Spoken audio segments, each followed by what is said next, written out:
हाय hello नमस्ते। Welcome back to my channel Sharma ma'am.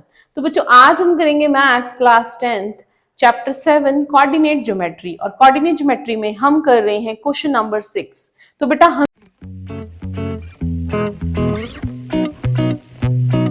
हमें दिए हुए हैं 4 पॉइंट्स। तो हमने इन 4 पॉइंट्स की हेल्प से फाइंड करना है कि ये किस तरह का कोऑर्डिनेटर है। देखिए ये हो जाएगा ए बी सी डी, इनके नाम हो जाएंगे। अब डिस्टेंस फॉर्मूला लगाकर हम चेक कर सकते हैं कि ये स्क्वायर है, ये रेक्टेंगल है, या फिर ये पैरेललोग्राम है या रोम्बस है। तो इस तरह हम चेक करेंगे। तो सबसे पहले बेटा इनके नाम लिख देते हैं ए बी सी डी।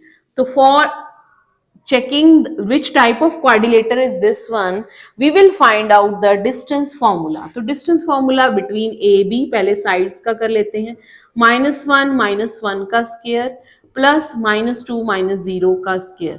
तो ये आ जाएगा -2 का स्क्वायर प्लस -2 का स्क्वायर विच इज 4 + 4 √8। इसी तरह BC फाइंड कर लेंगे। BC में भी हमारे पास 1 + 1 मिल जाएगा और यहाँ 0 - 2 का स्क्वायर, तो ये भी हो जाएगा 2 square plus 2 square which is 4 + 4 √8। अब इसी तरह CD भी फाइंड करना है बेटा, हमने चारों डिस्टेंसेस फाइंड करनी है। तो -1 + 3 का होल स्क्वायर प्लस 2 - 0 का स्क्वायर, तो ये आ गया हमारे पास 2 का स्क्वायर प्लस 2 स्क्वायर। ये भी हमारा बन रहा है 4 + 4 √8। अब 3 डिस्टेंसेस तो हो गई, चौथी डिस्टेंस लेंगे लास्ट और first, AD, AB BC CD फिर AD। अब AD पे चलते हैं, AD फाइंड कर लेंगे। AD हमारा आ जाएगा -1 + 3 का स्क्वायर प्लस -2 - 0 का square which is 2 square plus 2 square.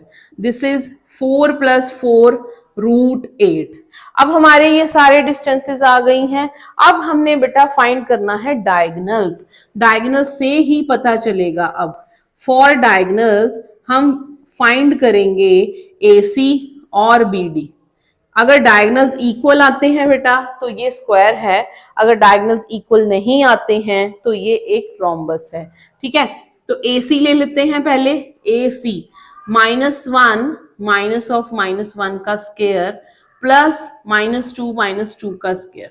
This is -1 + 1 whole square and -4 square. तो ये बन जाएगा 0 + 16 मीन्स 4 √16 4 आ जाएगा।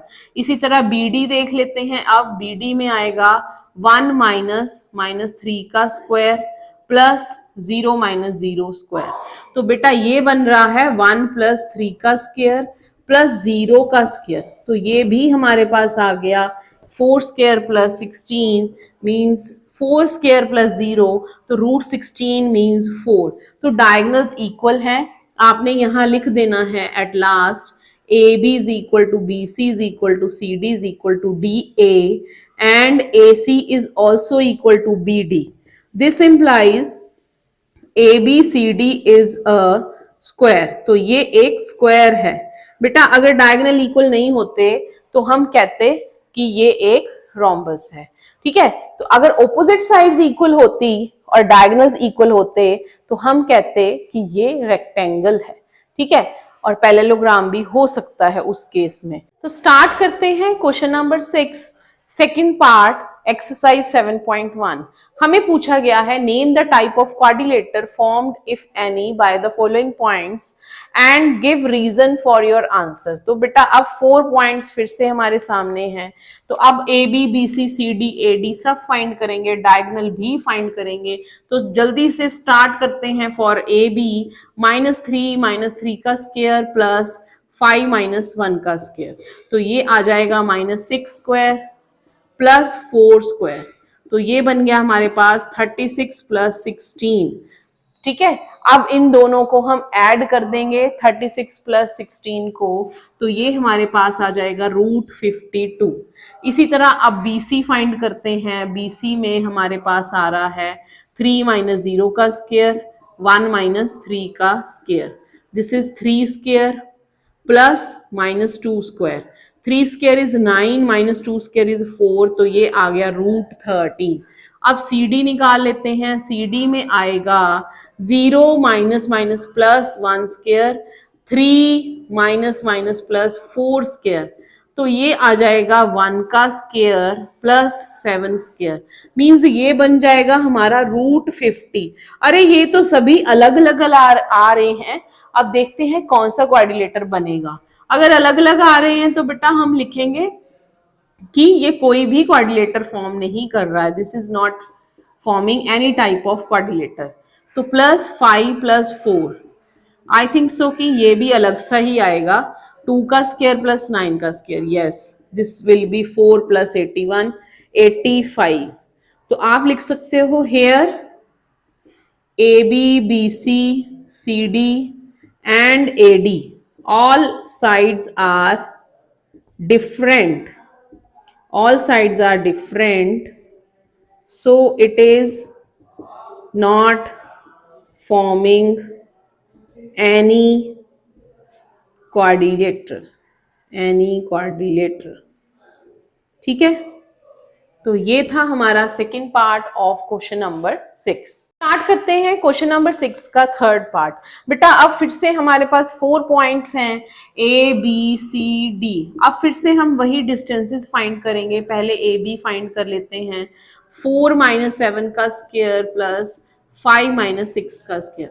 बेटा हो सकता है आपको ये क्वेश्चन लेंथी लग रहे हो, तो बच्चे अगर आप अभी से नहीं प्रैक्टिस करोगे तो बोर्ड एग्जाम में जाकर क्या करोगे, ठीक है। तो मेहनत जारी रखें अपनी, तभी आपका रिजल्ट सही आएगा। रिजल्ट लाना चाहते हो तो मेहनत जारी रखो, अदरवाइज रहने दो। अगर कुछ नहीं करना चाहते तो रहने दो, छोड़ दो, फिर कोई बात नहीं। BC आ जाएगा यहाँ पर 7 - 4 का स्क्वायर, 6 - 3 का स्क्वायर। एक मैथ्स ही ऐसा सब्जेक्ट है जो कि पेशेंस मांगता है और मेहनत मांगता है, हार्ड वर्क मांगता है, इसके बिना आपको रिजल्ट नहीं मिलेगा। तो 7 - 4, 3 स्क्वायर, 3 स्क्वायर, दिस इज 9 + 9 √18। इसी तरह बच्चे CD फाइंड कर लेंगे। कुछ बच्चों को ऐसे के क्वेश्चन जो रहते हैं ना लेंथी वाले, वो थोड़े अजीब लगते हैं, बोरिंग लगते हैं। बेटा मैंने पहले ही बताया आपको पिछली वीडियोस में कि ये जो चैप्टर है ना हमारा, ये आ रहा है पूरे का पूरा 6 नंबर का, ठीक है। 6 मार्क्स अपने अच्छी तरह फिक्स कर लीजिए ताकि आपके 6 मार्क्स कहीं ना जाएं, ठीक है। थोड़ी छोटी छोटी मिस्टेक्स हो जाती हैं, उनको आपने अभी कवर कर लेना है। तो ये आ गया हमारा √18। बेटा अगर देखा जाए यहाँ पर AB और AD, AB और CD सेम है ना, AB और CD सेम है, BC और AD सेम है, तो ये ऑपोजिट साइड्स जो हैं वो इक्वल बन रही हैं। अगर मैं ऐसे बनाऊं क्वाड्रिलेटर, AB है √10 और CD भी है √10, ये है √18, ये भी है √18। अब मुझे डायगोनल्स फाइंड करने हैं, क्योंकि ये 2 टाइप के क्वाड्रिलेटर हो सकते हैं, one is parallelogram and second is rectangle. अगर इसके डायगोनल इक्वल हैं तो रेक्टेंगल रहेगा, और अगर इसके डायगोनल इक्वल नहीं है तो ये रहेगा पैरेललोग्राम। तो पहले AC फाइंड करते हैं, डायगोनल फाइंड करते हैं। 4 - 4 का स्क्वायर, 5 - 3 का स्क्वायर, 0 + 2 स्क्वायर √4 2। BD is 7 - 1 का स्क्वायर, 6 - 2 का स्क्वायर, तो 6 + 6 स्क्वायर प्लस 4 स्क्वायर। BD निकालना था हमने, 7 - 1 6 and 6 - 2 4, तो ये आ गया 36 + 16 √52। तो बेटा इस केस में हमारे पास आया है कि डायगोनल्स इक्वल नहीं है and opposite sides are equal, opposite sides are equal, this implies ABCD is a parallelogram। ठीक है बेटा, ये बन गया है हमारा पैरेललोग्राम। तो ये था question number 6 of exercise 7.1। So please like, share and subscribe our channel.